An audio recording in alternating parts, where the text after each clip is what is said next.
WTAP looks back on this day in history in today's We the People, celebrating 250 years.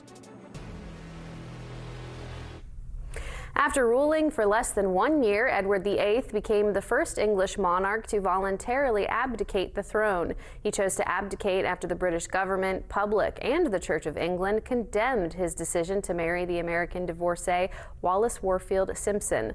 On the evening of December 11th, he gave a radio address on the BBC in which he explained, quote, "I have found it impossible to carry on the heavy burden of responsibility and to discharge the duties of king as I would wish to do without the help and support of the woman I love," end quote. On December 12th, his younger brother, the Duke of York, was proclaimed King George VI. A moment to reflect, a time to remember. Join WTAP in celebrating We the People. Watch This Day in History every day on WTAP News at 6, proudly sponsored by WVU Medicine Camden Clark.